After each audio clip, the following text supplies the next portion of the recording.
గోవిందాయ నమః. కృష్ణం వందే జగద్గురు. భగవద్గీత 4వ అధ్యాయము 25వ శ్లోకం. దైవమేవాపరే యజ్ఞం యోగినః పర్యుపాసతే బ్రహ్మాజ్ఞావపరే యజ్ఞం యజ్ఞేనయోపజుహ్వతి. కొందరు యోగులు దైవ పూజారూప యజ్ఞమును చక్కగా అనుష్ఠిద్దురు.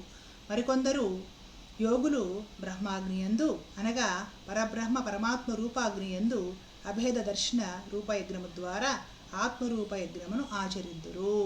తాత్పర్యము తెలుగులో ఉన్నా సరే ఏమీ అర్థమవ్వదు. కానీ తేలిగ్గా తెలుసుకునే ప్రయత్నం చేశామంటే చాలా తేలిగ్గా అర్థమవుతుంది.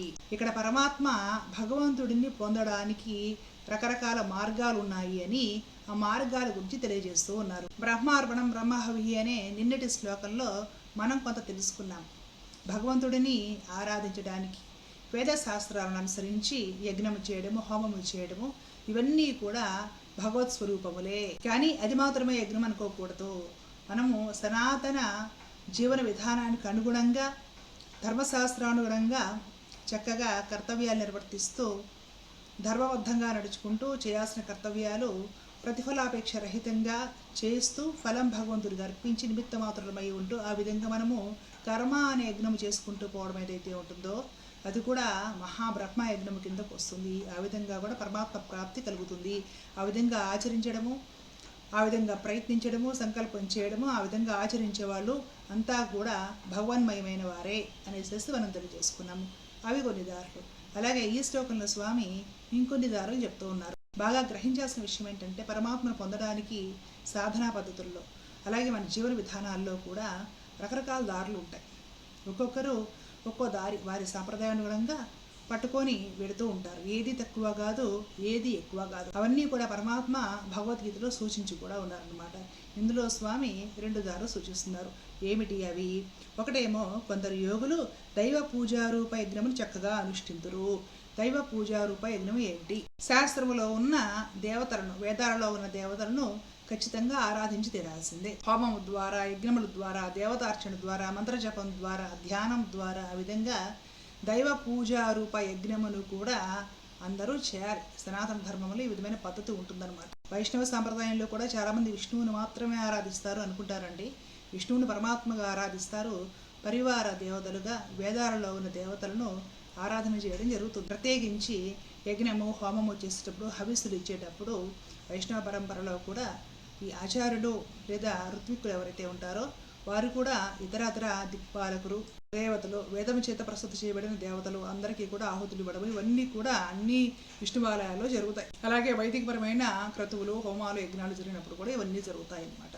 ఆరాధన చేసుకునేటప్పుడు ఆరాధనా పద్ధతి అంటే ఒక మూర్తిని ఆరాధించేటప్పుడు మరలా ఆ పద్ధతి వేరేగా ఉంటుంది. కాబట్టి ఈ విధంగా దేవతార్చన అనే యజ్ఞం ఏదైతే ఉంటుందో దేవీ దేవతలను ఆరాధించడము, దేవీ దేవతల కోసం హోమము చేయడము, యజ్ఞము చేయడము, మంత్రజపము చేయడము, ఆరాధించి ఎలా ఆరాధించాలి? మమత, ఆశ, కోరికలు త్యజించి ఆరాధన చేయాలి. విజ్ఞానం ఆర్జించడం కోసము, శాంతి నిలవరుచుకోవడం కోసము, సత్యాన్ని దర్శించడం కోసము ఆరాధించాలి. కానీ ఆరంభంలో ఏవో రకరకాల కోరికల గురించి మనము ఆరాధన చేసినా సరే పరమాత్మ భగవద్గీతలో ఆతో జిజ్ఞాసుర అర్థార్థి జ్ఞానీచ వర్తర్షవ అని చెప్పి ఉన్నారు. కాబట్టి మనం ఆరంభంలో ఏవో కోరికలు జరగడం కోసం అర్థార్థులమై ఆరాధన చేసినా కూడా నిదానంగా ఏవి సంకల్పాలు చేసుకోకుండా అది కావాలి ఇది కావాలనే కోరికలు లేకుండా కామనారహితముగా దేవతలను అర్చించడం విధి వేదశాస్త్రాల్లో చెప్పబడి ఉన్నది కాబట్టి అనే భావనతోటి అర్చించుకుంటూ వెళతారు. ఆ విధంగా అర్చించిన ఫలము కూడా కృష్ణార్పణమని పరమాత్మకు వదిలేస్తారనమాట. ఈ విధమైన దారి సాధనా మార్గం ఏదైతే ఉంటుందో ఇది దైవ పూజారూప యజ్ఞము. కొందరు యోగులు దైవ పూజారూప యజ్ఞమును చక్కగా అనుష్ఠించరు. అంటే కొందరిది బాట, ఇంకొందరిది ఇంకొక బాట. అదేం బాట? అది కూడా పరమాత్మ చెప్తున్నారు అనమాట. మరికొందరు యోగులు బ్రహ్మాగ్నియందు అనగా పరబ్రహ్మ పరమాత్మ రూపాగ్నియందు అభేద దర్శన రూపయజ్ఞము ద్వారా ఆత్మరూప యజ్ఞమును ఆచరించు. నిదానంగా సాధన చేయగా ఆత్మ శుద్ధవుతుంది, మానసికంగా శుద్ధవుతుంది, బుద్ధి శుద్ధవుతుంది. దానిలో మన సూక్ష్మ బుద్ధి అని ఉంటుందన్నమాట, మేధస్సు అది శుద్ధవుతుంది. తర్వాత ఆత్మశుద్ధి అవుతుంది అన్నమాట. వాళ్ళలో ఆత్మ బలము ఎక్కువగా ఉంటుంది. వాళ్ళు జ్ఞానం ఆర్జించిన తర్వాత నేనేదో వేరు, భగవంతుడు ఎక్కడో ఉన్నాడు అని ఒక భావన లేకుండా ఆత్మలోనే పరమాత్మను దర్శించగలుగుతారు. మరి ఈ రూపాలు అవన్నీ పెట్టుకుని పూజించేది వేరా అంటే వేరు కాదు, తక్కువ కాదండి. అదొక దారి, ఇదొక దారి. పరమాత్మ ఈ శ్లోకంలో 2 దారులు చెప్పారు. కొందరు అది మాత్రమే గ్రేటు అనే వాళ్ళు ఉన్నారు, కాదు కాదు ఇది మాత్రమే ఫైనల్ గ్రేట్ అనే వాళ్ళు ఉన్నారు. ఈ రెండిట్లో ఒకటి గ్రేటు అనేది లేదనమాట. ఒకళ్ళది ఒక దారి, ఇంకొకళ్ళది ఇంకొక దారి. ఇలాంటి పరమాత్మను పొందాల్సిన అనేక దారులు పరమాత్మ భగవద్గీతలో వివరించి ఉన్నారండి. ప్రతి దారి గొప్పది. వారి వారి సాంప్రదాయాలను అనుసరించి ఒక్కొక్కరు ఒక్కొక్క దారి పట్టుకుంటారనమాట. కొందరు ఏం చేస్తారంటే నిరాకార పరబ్రహ్మను ఉపాసిస్తారనమాట. భగవంతుడు ఒక ఆకారము గుణము ఇలాంటివన్నీ లేవు, ఏదో రూపాలు తీసుకుని వచ్చినా సరే వాటిని కూడా నమ్మని వాళ్ళు కూడా ఉంటారన్నమాట. భగవంతుడు అంతా నిండి ఉన్నవాడు, నిరాకారుడు, నిర్గుణుడు. అలాంటి పరబ్రహ్మము నా ఆత్మలో ఉన్నాడు అనేసి ఎలా దర్శించుకోవడము అంటే మానసికంగా శుద్ధి సాధన ద్వారా బుద్ధి శుద్ధయి, తద్వారా ఆత్మశుద్ధి జరిగి మొత్తం అంతా కూడా భగవంతుడే నిండి నిబిడీకృతమై ఉన్నాడు అనే ఒక తత్వాన్ని దర్శించగలిగిన స్థాయికి వచ్చినప్పుడు ఆ భగవంతుడు నిరాకారుడై మొత్తం అంతా దర్శనమిస్తాడు. ఆ పరమాత్మయే ఆత్మస్వరూపుడై నాలో కూడా ఉన్నాడు అనే ఒక విషయం వాళ్ళకి ఎరుపుకొస్తుంది అనమాట. అంటే అభేద రూప దర్శనము అంటే అది. అభేద రూప దర్శనము అంటే ఏమి చూసినా కూడా మొత్తం అంతా ఉన్నది పరమాత్మ బ్రహ్మ పదార్థమే అనే ఒక స్థితికి రావడం అనమాట. భగవద్గీత సరిగ్గా అర్థము చేసుకోలేక కొందరు ఏమంటారంటే ఏవో ఇద్దరు ముగ్గురు చూపించి వీళ్ళిద్దరూ ఒకటే అభేదము, లేదంటే వాళ్ళిద్దరూ ఒకటే అభేదము, ఇంతవరకు ఫుల్ స్టాప్ చేసేస్తారండి. అభేదము అంటే అది కాదు. అభేదము అంటే సర్వత్రా భగవంతుడే ఉన్నాడు, భేదం అనేది లేనే లేదు, అంతటా ఉన్నది ఒకటే బ్రహ్మ పదార్థము అనే ఒక స్థితి యోగికి రావడము అభేదము అంటే అర్థం. ఆ స్థితి రావాలంటే మానసికంగాను బుద్ధిపరంగాను స్థాయిలు దాటుకుంటూ మనిషికి తపశక్తి ద్వారా సాధన ద్వారా పరిపక్వత కలగాలి.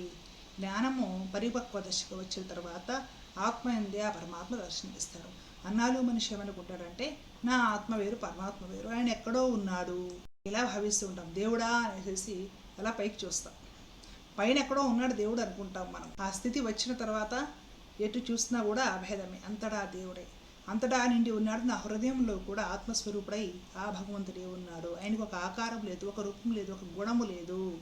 నిర్గుణుడు, నిరాకారుడు, నిరంజనుడు అనే ఒక స్థితికి వచ్చి అంతటా భగవంతుడిని దర్శించగలిగిన స్థితి వచ్చిన యోగి అభేద రూప దర్శనము ద్వారా భగవంతుడిని ఆరాధించిన వాడు అవుతున్నాడు అని పరమాత్మ ఇక్కడ చెప్తున్నాడు అనమాట. అంటే ఈ శ్లోకంలో మనం మొత్తంగా 2 దారులు తెలుసుకున్నాం. ఒకటి దేవతార్చన అవన్నీ కూడా ఒక క్రమపద్ధతి ప్రకారము వారి వారి పరిస్థితులను అనుసరించి చేసుకుంటూ పోవడము, అది కూడా కామనారహితంగా చేసి ఫలం భగవంతుడికి అర్పించి చక్కగా శాస్త్రోక్తంగా దేవతార్చనలో అవన్నీ ఎలాగ చేయమని చెప్పారో ఆ విధంగా వాళ్ళ వాళ్ళ పరిస్థితులను అనుసరించి చేసుకుంటూ పోవడం, ఫలం పరమాత్మకు వదిలేయడం అనమాట. అంటే సగుణ భక్తి. ఇంకొకటేమో నిర్గుణ భక్తి. మొత్తం అంతటా కూడా పరమాత్ముడే ఉన్నాడు, ఆయనకు ఆకారం లేదు, గుణము లేదు, ఏమీ లేదు, మొత్తం అంతా ఆయనే ఉన్నాడు, ఆయనే ఆధారభూతుడు అనే ఒక విషయం నమ్మి అంతటా ఉన్నవాడు నా ఆత్మస్వరూపంగా కూడా తానే ఉన్నాడు అనే ఒక విషయాన్ని నమ్మడము నిర్గుణ భక్తి లేదా అభేద బుద్ధితోటి పరమాత్మను పరబ్రహ్మమును దర్శించడము. ఈ 2 దారుల గురించి పరమాత్మ ఈ శ్లోకంలో వివరించి చెప్పారు. ఇంకా భగవంతుడిని ఆరాధించడానికి, పొందడానికి, ఉపాసన చేయడానికి రకరకాల మార్గాలు ఉన్నాయి. ఒక్కొక్కరు ఒక్కొక్క మార్గం పట్టుకుంటారు. ఇది కరెక్టు, ఇది రాంగ్ అని చెప్పడానికి లేదనమాట. అన్ని మార్గాలు మంచివే. ఇతర మార్గాల గురించి కూడా తర్వాత శ్లోకాలు తెలుసుకునే ప్రయత్నం చేద్దాం. ధర్మో రక్షత రక్షత. జై శ్రీమన్నారాయణ. కృష్ణ.